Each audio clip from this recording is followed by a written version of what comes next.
Sir, ಒಂದನೇದಾಗಿ ನಾನು SIT ಕಚೇರಿ ಹೋಗಿ ಉದ್ದೇಶ ಏನಂತ ಹೇಳಿದ್ರೆ, ನಾನು 4/8/2025 13ರಿಂದ 15 ವರ್ಷದ ಒಂದು ಹೆಣ್ಣು ಮಗಳನ್ನು ಊತಾಕಿರೋ ವಿಷಯಕ್ಕೆ ಸಂಬಂಧಿಸಿ ದೂರು ನೀಡಿದೆ ಸರ್ SIT ಅವರಿಗೆ ತನಿಖೆ ನಡೆಸಿ ಅಂತೇಳಿ.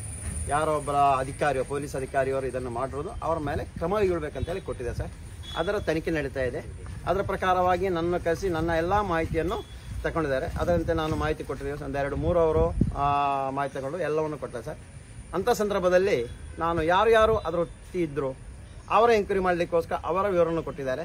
ಅದರಂತೆ ಅವರನ್ನು ಕರೆಸಿ ಎಲ್ಲ ಮಾಹಿತಿಯನ್ನು ತಿಳಿದು ಅವರ ಮನೆಯೆಲ್ಲ ಹೋಗಿ ಮನೆಗೂ ಹೋಗಿ ಮಾಹಿತಿಯನ್ನು ತಿಳಿದ ನಂತರ ಸ್ಥಳಕ್ಕೆ ಒಬ್ಬೊಬ್ಬರನ್ನ ಕರ್ಕೊಂಡು ಹೋದರು.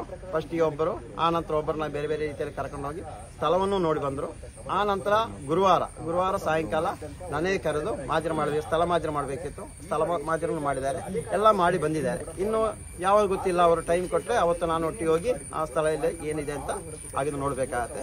ಅಂಥ ಸಂದರ್ಭ ನಾನು ಹೇಳಿದ್ದೀನಿ, ನೋಡಿ, ನಾನೇನಾದ್ರು ಸುಳ್ಳು ದೂರು ಕೊಟ್ಟಿರೋದಾದರೆ ಅದನ್ನು ತನಿಖೆ ಮಾಡಿ ಸುಳ್ಳಂತ ಇದ್ದರೆ ಇದನ್ನು ಇಲ್ಲಿ ಕ್ಲೋಸ್ ಮಾಡಬೇಕು. ಏನು ನಾನು ದೂರು ಕೊಟ್ಟಿರೋದಕ್ಕೂ ನಾನು ಜನರಿಗೆ ಅದನ್ನು ಹೇಳೋದಕ್ಕೂ ಸುದ್ದಿ ಮಾಡೋದಕ್ಕೂ ನನ್ನ ಮೇಲೆ ಕ್ರಮಗಳು ಅಂತ ಒಂದನೇದಾಗಿ ಒಂದು ಹೇಳಿಕೆಯನ್ನು ಕೊಟ್ಟಿದ್ದೀನಿ. ಅದೇ ರೀತಿಯಲ್ಲಿ ಈ ನನ್ನ ಯಾರು ಈ ಸಾಕ್ಷಿದಾರರಲ್ಲಿ ಒಬ್ಬರಿಗೆ ನಿನ್ನೆ ಬೆದರಿಕೆ ಹಾಕಿ ಹೊಡಿಲಿಕ್ಕೆ ಎಲ್ಲ ಬಂದಿದ್ದಾರೆ. ಧರ್ಮಸ್ಥಳ ಗ್ರಾಮ ಒಬ್ಬರು ಮಾಜಿ ಪಂಚಾಯತ್ ಅಧ್ಯಕ್ಷರು ಕೇಶವ ಗೌಡ ಅಂತೇಳಿ, ಅದಕ್ಕೆ ನಿನ್ನೆನೆ ಠಾಣೆಗೆ ದೂರು ನೀಡಿದ್ದೀವಿ. ಅದರ ಪ್ರಕಾರ ಇವತ್ತು ಸಾಯಂಕಾಲ ಬನ್ನಿ ಅಂತ ಹೇಳಿದ್ದಾರೆ.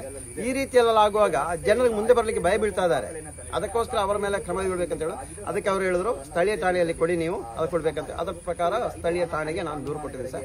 ಮೂರನೇದಾಗಿ ಏನಂತ ಹೇಳಿದ್ರೆ, 6/4/2010 ಧರ್ಮಸ್ಥಳ ಗ್ರಾಮದ ಒಂದು ಲಾಡ್ಜಲ್ಲಿ ವಸತಿ ಗೃಹದಲ್ಲಿ ಒಂದು ಕೊಲೆಯಾಗಿ ಹೆಣ್ಣು ಮಗಳು 35-40 ವರ್ಷ ಹೆಣ್ಣು ಮಗಳು ಕೊಲೆಯಾಗಿದೆ ಅಂತ ನನಗೆ ಒಂದು RTIಯಲ್ಲಿ ವರದಿ ಕೊಟ್ಟಿದ್ದಾರೆ. ಅಂದರೆ ಏನೋ ಧರ್ಮಸ್ಥಳ ಗ್ರಾಮ ಪಂಚಾಯತ್ ಅವರು ಒಂದು ಪ್ರೆಸ್ ಮೀಟಿಂಗ್ ಮಾಡಿದ್ದಾರೆ ತಿಂಗಳು. ಅಂತ ಸಂದರ್ಭ ಆ ಪ್ರೆಸ್ ಮೀಟಿಂಗ್ ಉದ್ದೇಶದಿಂದ ಅವತ್ತಿಂದ ಇಂದಿನ ತನಕ ಆ ಒಂದು ಪ್ರೆಸ್ ಮೀಟಿಂಗ್ ಏನು ಹೇಳಿದ್ದಾರೆ ಆ ರೀತಿಯಲ್ಲಿ ನಾನು ವರದಿ ಕೇಳುವಾಗ ನನಗೆ ಒಂದು ಬಂದಿರೋದು ಏನಂತ ಹೇಳಿದ್ರೆ, 6/4/2010 ಈ ಥರ ಲಾಡ್ಜಲ್ಲಿ ಕೊಲೆ ಆಗಿದೆ ಅಂತ. ಅದರಲ್ಲಿ ಕೊಲೆ ಮತ್ತು ಸಾಕ್ಷಿ ನಾಶ ಅಂತ ಸೆಕ್ಷನು ಹಾಕಿದ್ದಾರೆ. ಇದು ಹಾಕಿದರು ಅವತ್ತೇ ಏನೋ 6/4/2010 ಅವತ್ತು ಬೆಳ್ತಂಗಡಿ ಸರ್ಕಾರಿ ಆಸ್ಪತ್ರೆಗೆ ಈ ಮೃತದೇಹ ತಂದು ಮರಣೋತ್ತರ ಪರೀಕ್ಷೆ ಮಾಡಿದ ನಂತರ ಧರ್ಮಸ್ಥಳ ಪಂಚಾಯಿತಿ ಕಳಿಸಿ ದಫನ ಮಾಡಿದ್ದಾರೆ. ಅದು ಬಿಲ್ಲೆಲ್ಲ ಇದೆ, ಎಷ್ಟು ರೂಪಾಯಿ ಕಟ್ಟಿರುವಂತೆ ಇದೆ. ನಾನು ಕೇಳ್ತಾ ಇರೋ ನಮ್ಮ ಕೊಲೆ ಪ್ರಕರಣ ಇಷ್ಟು ಬೇಗ ಮುಚ್ಚಾಕ್ಲಿಕ್ಕೆ ಯಾರು? ಅವ್ರು ಹೇಳೋ ಅಪರಿಚಿತ ಅಂತ. ಯಾವ ರೀತಿಯಲ್ಲಿ ಹುಡುಕಿದಿರಿ? ಒಂದೇ ದಿನಕ್ಕೆ ಗೊತ್ತಾಗತ್ತಾ? ಏನು ಕಾನೂನು ಪ್ರಕಾರ ಇರುವಂತ ಏನು ಕ್ರಮ ಏನಕ್ಕೆ ಅದಕ್ಕೆ ತಗೊಂಡಿಲ್ಲ, ಏನಕ್ಕೆ ತನಿಖೆ ಮಾಡಿಲ್ಲ? ಇದು ನನ್ನ ಪ್ರಶ್ನೆ. ಇವಾಗ 150-160 ಜನರ ಅಸಹಜ ಸಾವು ಅಂತ ಕೊಟ್ಟಿದ್ದಾರೆ. ಇದರಲ್ಲಿ ಇವಾಗ ಅಂತ ಹೇಳಿದ್ರೆ ಕೊಳೆತದ್ದು ಅದು ಬಿಟ್ಟಾಕಿ, ಕೊಳೆದೇ ಇರೋದು ಬಸ್ ಸ್ಟ್ಯಾಂಡ್ ಅಲ್ಲಿ ಇರುವಂಥದ್ದು, ದ್ವಾರದ ಹತ್ರ, ಬೆಟ್ಟಕ್ಕೆ ಹೋಗದಾರಿ, ಆತ್ಮಹತ್ಯೆ ಮಾಡ್ಕೊಂಡ್ರು, ಇದೆಲ್ಲ ಒಂದೇ ದಿನಕ್ಕೆ ಇದು ಏನೋ ದಫನ ಮಾಡೋದಾ? ಇದನ್ನು ಯಾರು ಕಳಿಸಿರೋದು? ಬೆಳ್ತಂಗಡಿ ಠಾಣೆ ಬೆಳ್ತಂಗಡಿ ಸರ್ಕಾರಿ ಆಸ್ಪತ್ರೆ ಬಂದಿರೋ ಮೃತದೇಹವನ್ನು ರಿಟರ್ನ್ ಏನಕ್ಕೋಸ್ಕರ ಧರ್ಮಸ್ಥಳಕ್ಕೆ ಕಳಿಸೋದು? ಅದೇ ಗ್ರಾಮದಲ್ಲಿ ಮಣ್ಣು ಮಾಡ್ಬೇಕಂತೆಲ್ಲ ದಫನ ಮಾಡ್ಬೇಕು ಯಾರು ಹೇಳಿರೋದು? ಇದು ತನಿಖೆ ಆಗಬೇಕು.